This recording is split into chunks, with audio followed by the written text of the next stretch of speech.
Congress has worked closely with the current administration, working together to develop better accountability, better transparency, better access to high-quality health care, and to protect the benefits our veterans have earned and need. The White House and the AMVETS continue working together to improve the lives of our veterans, more than 20 million of them, and their families, which are living today. We are grateful that our keynote speaker has traveled from Washington, D.C. today to tell us about his administration's efforts and to continue helping us tackle the veteran suicide epidemic. Ladies and gentlemen, it is my distinct honor and privilege to welcome to the AMVETS 75th National Convention here in Louisville, Kentucky, the 45th President of the United States of America, the Commander-in-Chief, the Honorable Donald J. Trump.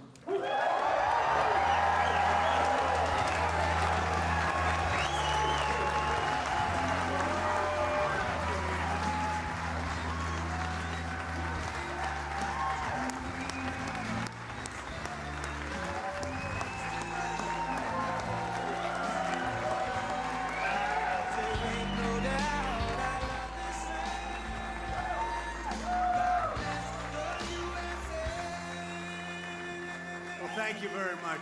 It's a great honor. Great people. Thank you. Sit down, please. Thank you. And I want to thank Commander Riley. Truly thrilled to be here with thousands of America's proudest and toughest and most extraordinary patriots, the incredible veterans of AMVETS. We love our veterans. AMVETS.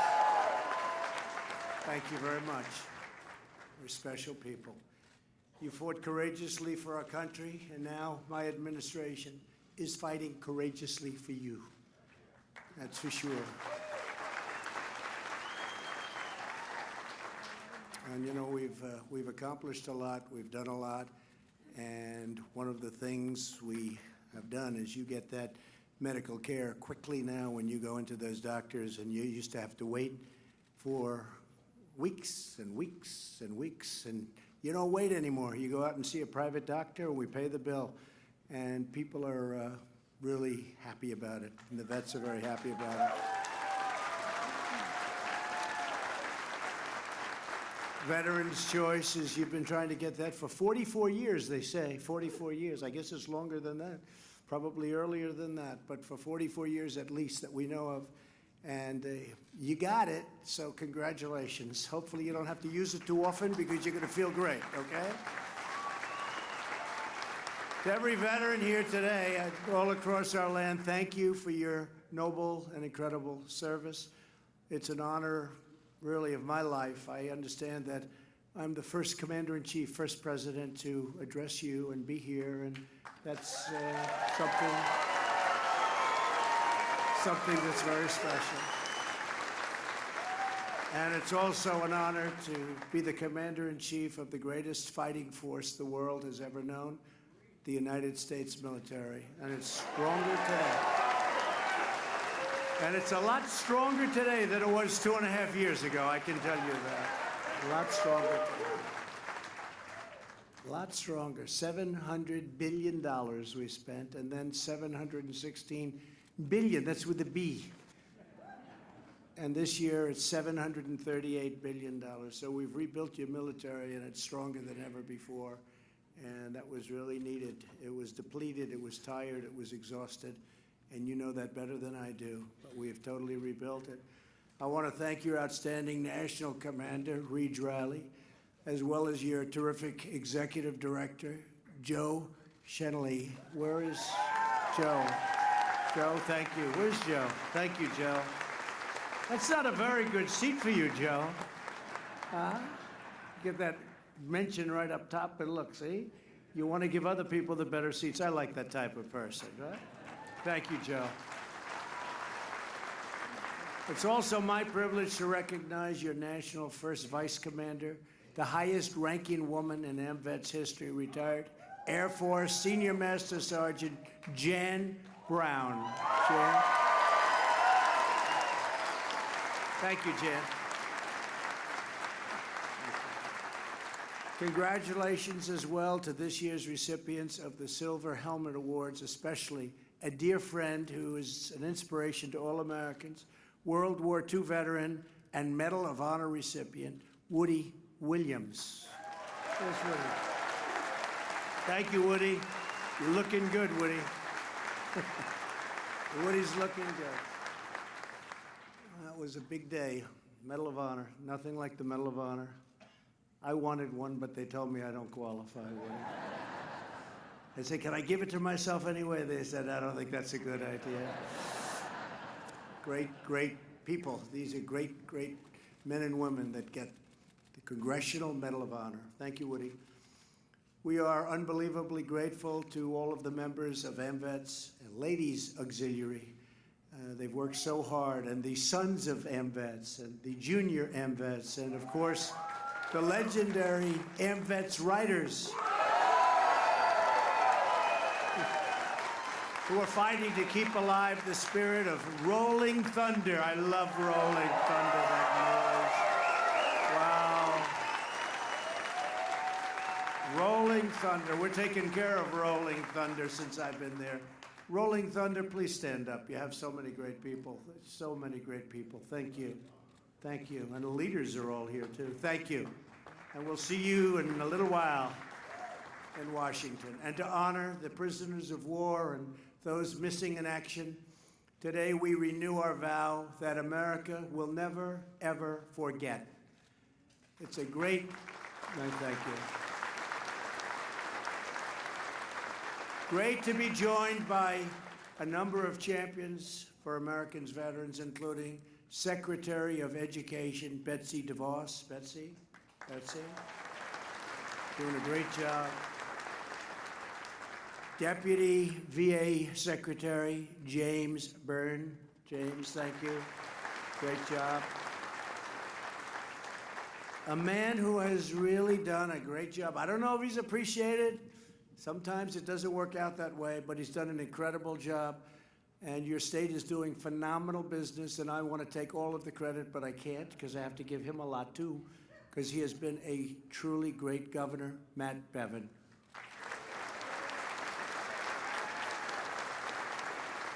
Thank you, Matt. And you know, Kentucky has record numbers right now. It's the best year they've ever had in just about every category. So it's really an incredible thing. And a man who I just watched on television, he's so good. You can do television for me anytime you want. Congressman Thomas Massey. Where's Thomas? Good job. Thomas, say hello to our friends. Say hello to our friends back in Washington. That was a good job. Just watched you. I cannot come to Kentucky without also praising the exceptional work of Senator Mitch McConnell. I have to tell you, this guy is a true fighter for our veterans and for Kentucky. He's worked tirelessly to enact massive tax cuts, record defense spending, and crucial VA reform that I was just talking about. And I have to think yet, of all the things with respect to Mitch is he's a good person, but his leadership in the Senate, we've confirmed, think of this, almost 150 federal judges to uphold our nation's beloved Constitution and the foundation of American freedom. And Mitch and I have worked very hard. We're up to 150. Within about 2 months, we'll be at 179 federal judges and 2 Supreme Court judges. And it's your senator, and it's for him, that's a passion like I've never seen before. And there is nothing more important. You know, when I became president, they said the most important thing you can do is judges, and in particular, they said Supreme Court justices. Well, as you know, we've named 2 Supreme Court justices, right? Justice Kavanaugh, Justice Gorsuch. And I want to just congratulate Mitch McConnell, and you have him.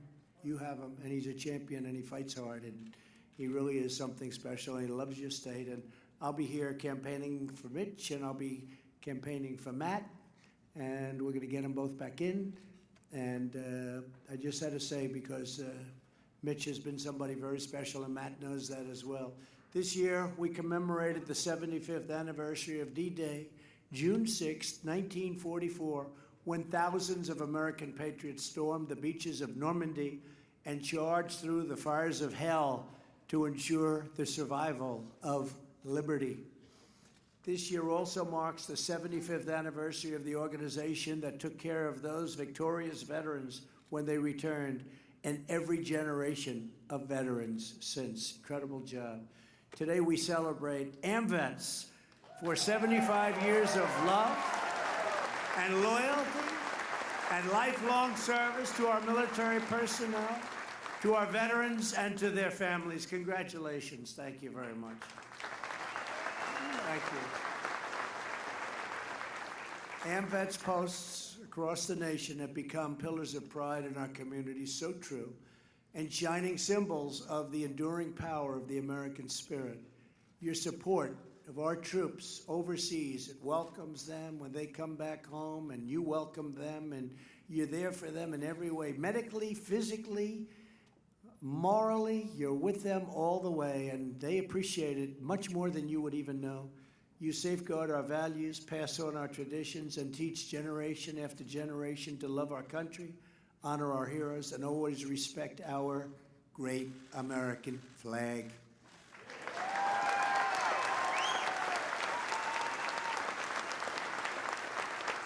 We gather today at a truly incredible time for our nation.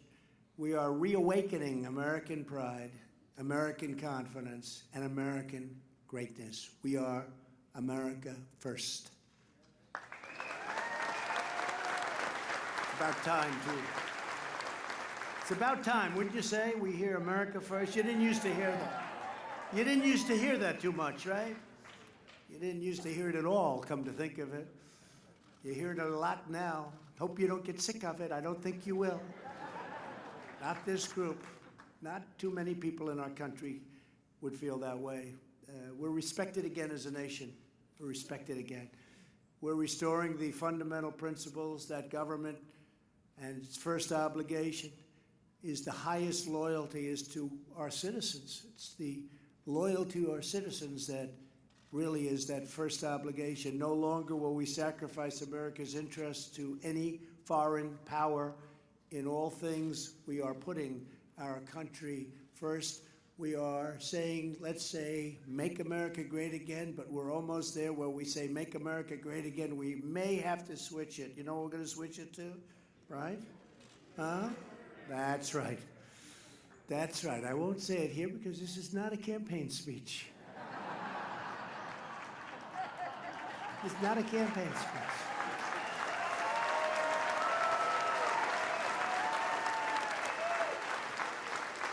So I will not say, keep America great, but we're going to keep America great.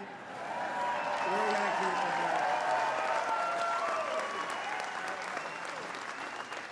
That's a lot of press back there. Look at all of them. Wow. That's a lot of cameras going. Look at all those red lights on there. The red lights means you're on. When the lights are off, you can get a little sleepy back here and take it easy. Nowhere is this patriotic allegiance more essential than fulfilling our duty to the American warrior and to the American veteran. We are upholding our nation's solemn pledge to protect those who protect us, and they've protected us brilliantly. With America's core interests guiding us as we do, we are making unprecedented strides. Our incredible American warriors have pulverized the bloodthirsty killers of ISIS. We defeated 100% of the caliphate in Syria. We're holding thousands of ISIS fighters right now, prisoners, and we're going to give them from where they came, certain countries in Europe.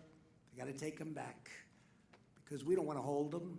Got to give them back. We're fighting for other people.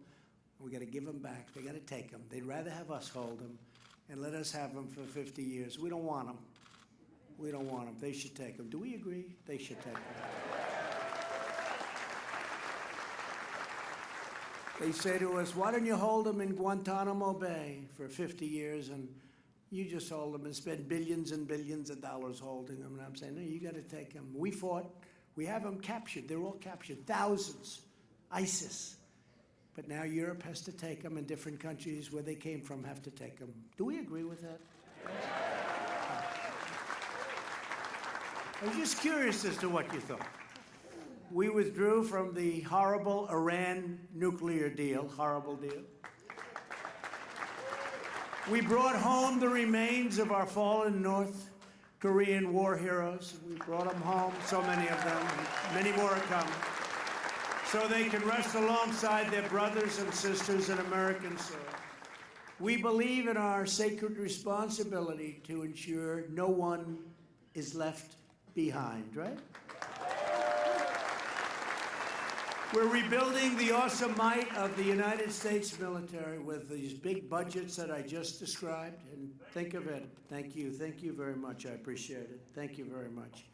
And we're very proud of it. We're very proud of it. And those in the military are very proud too. Beautiful, new, the best equipment in the world. We make the best planes. We make the best missiles. We make the best ships. We make the best everything. And it also, in this case, secondarily, it also happens to be made in the USA, every inch of it, and it's called jobs, jobs, jobs. That's secondary, but it's important.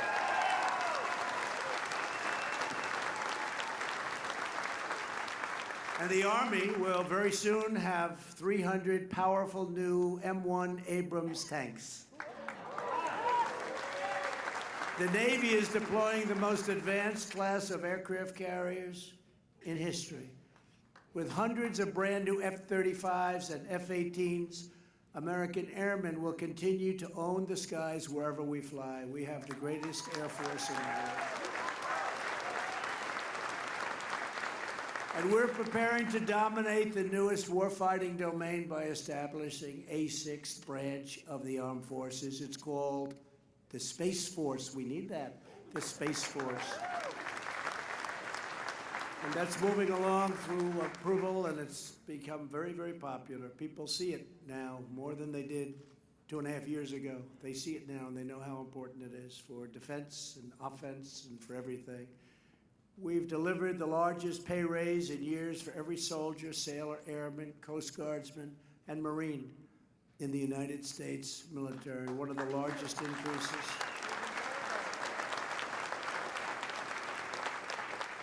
Our active duty personnel are the best equipped, best trained, most technologically advanced fighting force in the history of the world. The best equipment in the world, best training in the world.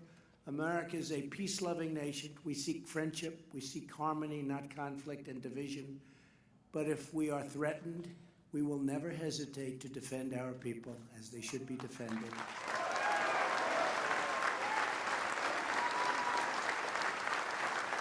And if our enemies should dare to fight us, they will be crushed with overwhelming American might.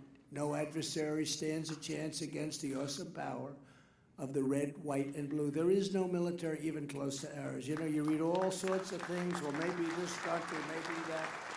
It's only propaganda put out by different areas and different countries. There is nothing close, and they all know it. And they tell me that.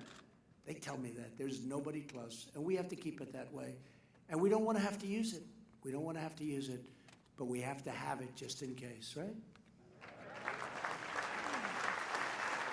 The members of our armed forces, and you understand that very well, the members of our armed forces have always lived by the word of Douglas MacArthur. In war, there is no substitute for victory. We have an armed forces that's unparalleled, and to achieve victory, there is no substitute for the unmatched character and courage of those who proudly wear the nation's uniform.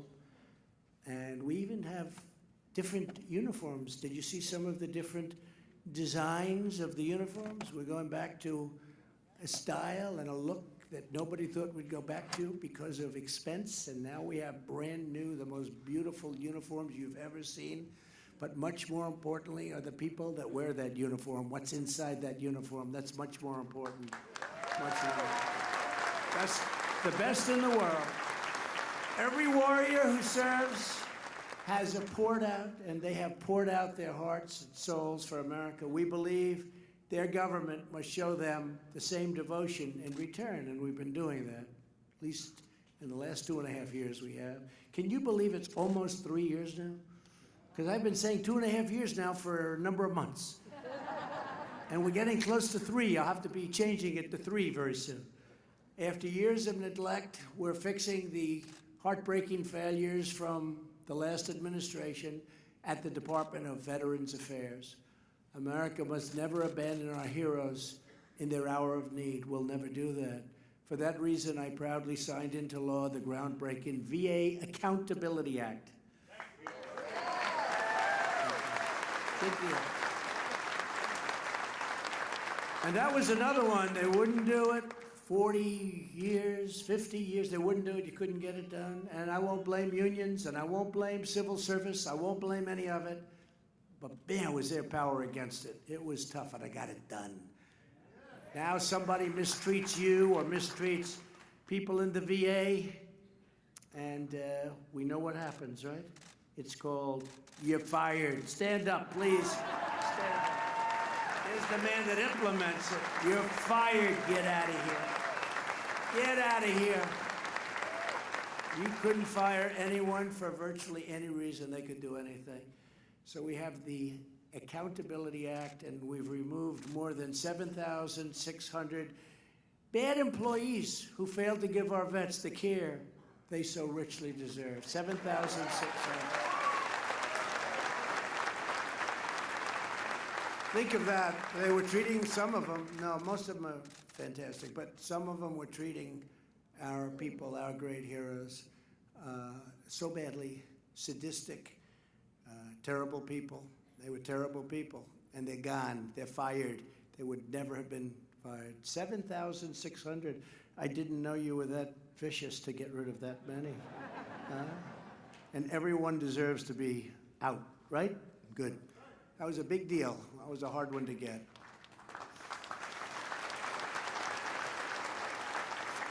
And as I said, and something that I guess I'm most proud of, because, I don't know, accountability was very important.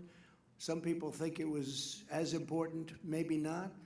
But most significantly, the VA reforms, we did the Veterans' Choice, and that's, I don't know which was more difficult. They were pretty much equal. But since I took office, nearly 3 million veterans have been able to choose a private doctor in their own community. And have you ever seen, and this is a great tribute to the people at the VA, the people and the leadership of the VA, I don't hear these horror stories. You know, I used to see, as growing up, I'd see VA, VA, VA.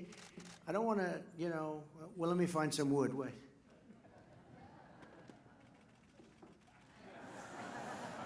I'm not hearing bad stories. I'm hearing all good stories. But the fake news will go out. They'll find somebody in the system. They'll find somebody. They'll find somebody in this giant medical system, the largest system in the world by far. They're going to find somebody that wasn't treated perfectly. And he'll be on the top of the news tonight. We have breaking news.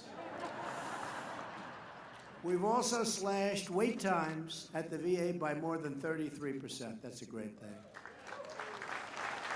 And the care is better, more importantly. The care is even better. A recent study published in the Journal of American Medical Association found that wait times are now shorter for primary care at the VA than at private sector doctors and hospitals. How about that? Good job. Say hello to our friend. Tell him he's doing a good job. He's done some job. What a job all of you have done. To improve the efficiency at the VA, I signed the Veterans Appeals Improvement and Modernization Act. You know what that is? So far this fiscal year, the VA has processed nearly 1.2 million claims for compensation and increased the number of appeals decisions by 70% compared to 2 years ago when I really started doing this. That's a big number. We are modernizing your medical records to begin a seamless transition from the Department of Defense into the VA, something that they just said they couldn't do. You know that, right? They said, we can't do it. It's just too complicated. We did it. The VA has also cut opioid prescriptions by 30% over the last 2.5 years. And we're committed to defeating the opioid epidemic in America, and I've instructed all of our people that give so many grants to lots of geniuses all over the country. I said, find a painkiller that's non-addictive. Get a painkiller that when you break your arm and you go to the hospital, you don't come out of the hospital addicted to opioids. Get a painkiller that's non-addictive. And we're closer than you think, right? We're closer than you think. Our veterans are seeing dramatic improvements in the quality of care across the board. Patients' trusts have increased. I mean, you look at the trust that the patients give, increased at 92% of VA medical centers, 92% increase at the medical centers, and we will not rest until we reach 100%, and we'll get there too. We'll get there. Probably there already. Probably we're there already. No issue facing our veterans is more urgent than ending the national crisis of veterans suicide. My administration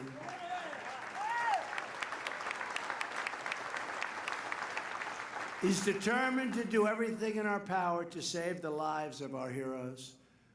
And if you think about what's going on, we have a new, I guess you'd call it a drug that came out, Johnson & Johnson, and I know you're dealing very strongly with them. I think they should make a contribution to the United States of America, but they have something that, whatever it may do, it really takes that horrible anxiety, whatever causes somebody to be so desperate to commit suicide.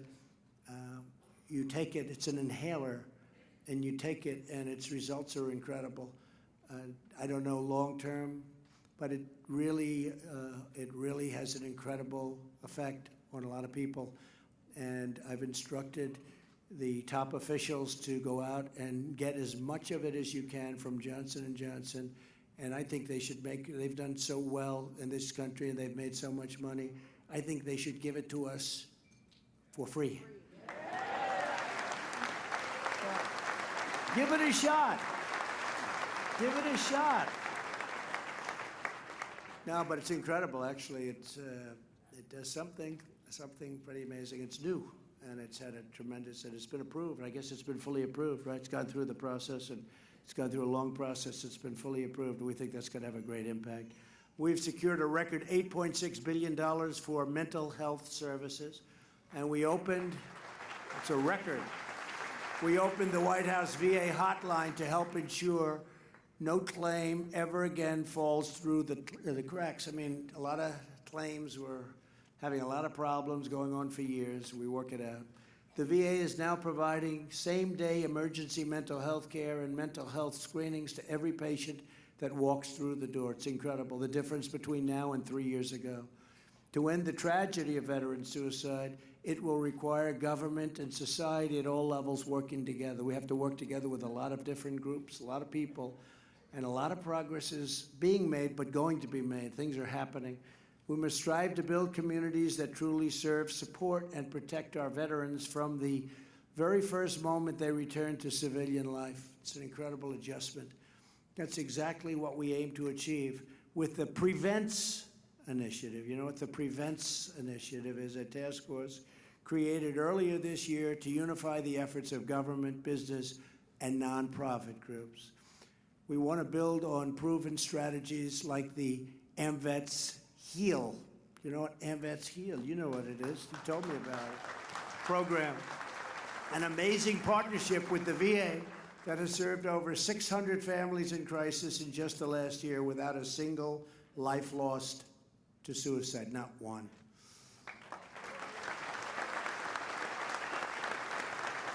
To every veteran who is facing this struggle, I want you to know that you are not alone. We are with you.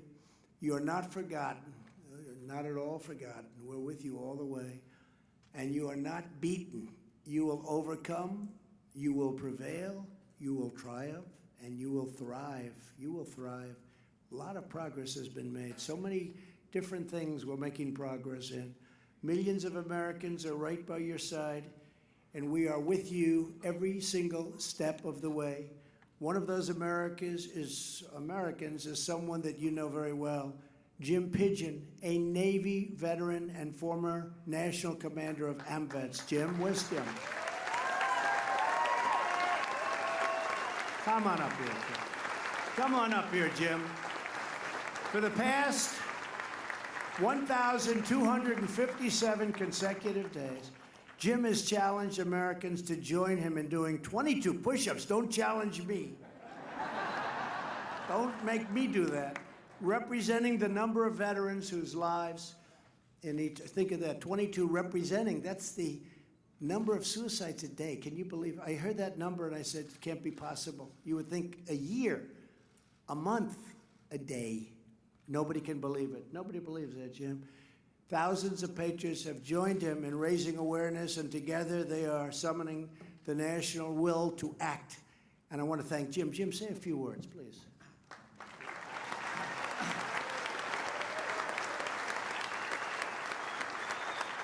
Thank you, Mr. President. It's an honor to be here. I would not be able to do this without the support, the love, and the prayers of my beautiful wife, Paulette.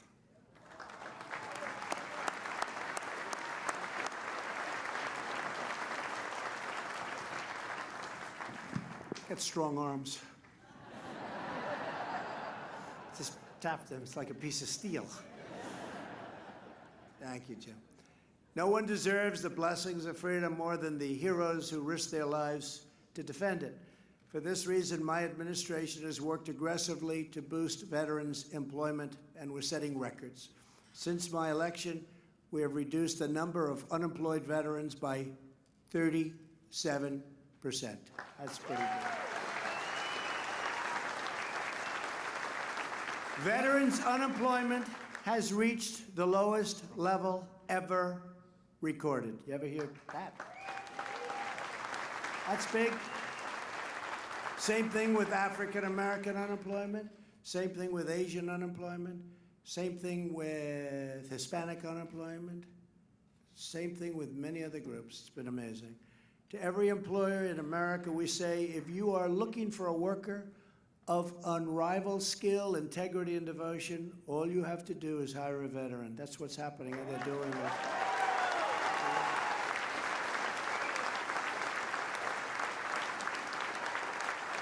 I have a friend who's been doing it lately, and he said, why didn't I do this 25 years ago? I said, that's your problem. He's very happy. Every service member has the right to return to civilian life with dignity and security, and that's what's happening. Driven by this core principle, we have helped 30,000 veterans find permanent housing over the last 2 years. 30,000. We have also expanded the GI Bill so that veterans can use their benefits to get an education at any point in their lifetime, a crucial reform to expand opportunity to veterans in every stage of their career. That's a big thing.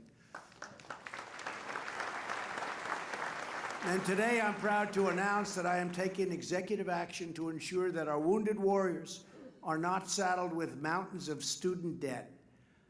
In a few moments, I will sign a memorandum directing the Department of Education to eliminate every penny of federal student loan debt owed by American veterans who are completely and permanently disabled.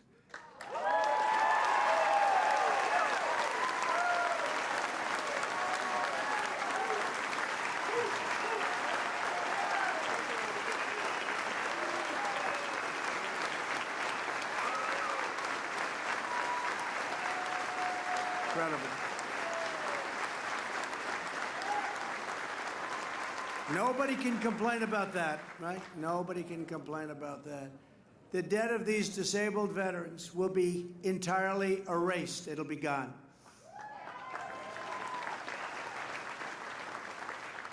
And to sleep well tonight.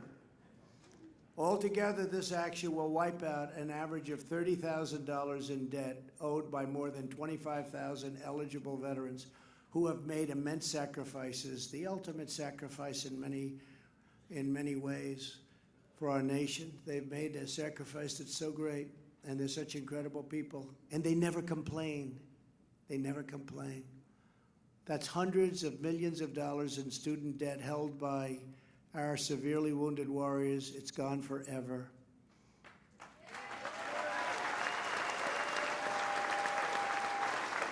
I want to thank Secretary DeVos for her leadership in making veterans debt forgiveness a top priority for the Department of Education. Betsy, thank you very much. Stand up, Betsy. Stand up. And there will be no federal income tax on the forgiven debts. So that's really big stuff. It's all passed. It's all passed. All we have to do is sign it, which we're going to do right at that beautiful desk. Okay? All we have to do. Today, I'm also calling upon all 50 states to immediately waive all applicable state taxes as well. The state taxes hopefully will be going away very quickly. Most of the states have already agreed to do that. Joining us today is one of the many American heroes who will benefit from this action, Catherine Castle. Amazingly, Catherine served in 3 different branches of the armed forces, the Army, the Navy, and the Air Force. Wow, you're going to have to tell me which is the best, please. I want to know which is the best.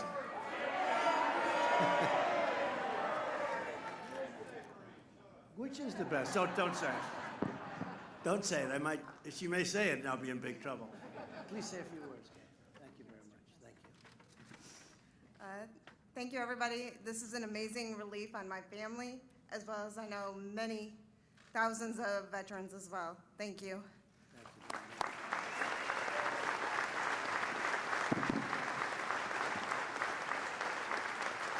Thank you very much, Catherine. After 2 tours in Iraq, Catherine developed multiple serious health conditions, very, very serious, related to her service, including significant lung problems. Despite these obstacles, Karen is now pursuing a degree at the University of Nevada. Catherine, we are really profoundly grateful for your service and for your immense sacrifice. You've been incredible, and thank you, and it's great to have gotten to know you. And everybody in this room is very proud of you. Thank you very much. Thank you, Catherine. Veterans like Catherine, who have made such enormous sacrifices for our country, should not be asked to pay any more. Rather, it is America who owes our heroes a supreme debt of gratitude. So that's the way we feel. Across oceans, jungles, mountains, and deserts, and battlefields, and enemy camps across the globe, our veterans fought and bled to vanquish our enemies and preserve America's birthright of freedom. Our country, our liberty, our families, our homes, our safety, our very lives, everything that matters, and everyone who we hold dear are sacred and just sacred to us, and secured by the grace of God and the immortal courage of those who serve. The story of the American veteran, and I call them the American warrior because that's what they are, the great warriors, is the story of the American nation. You have written our history, shaped our identity, forged our destiny, marched us to glory, and always planted the righteous flag of American victory.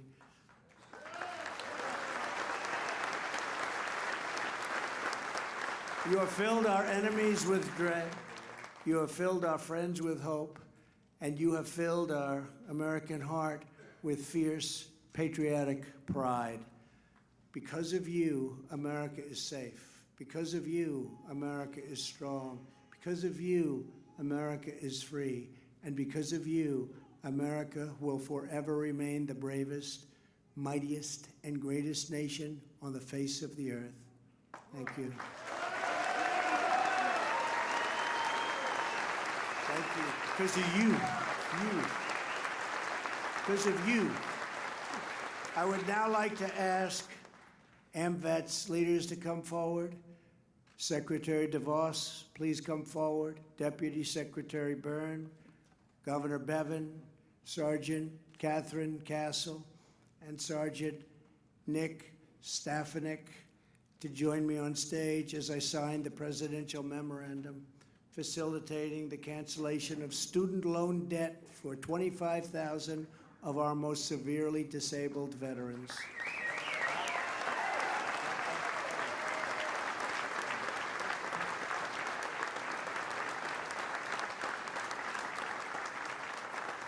And with today's order, we express the everlasting love and loyalty of a truly grateful nation. God bless our veterans, and God bless America. Thank you very much. Thank you. Thank you very much.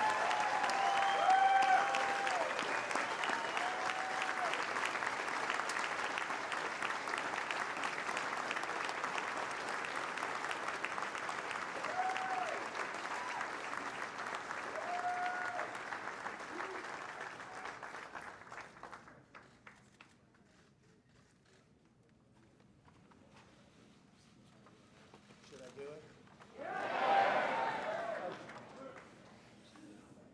Come on around, folks.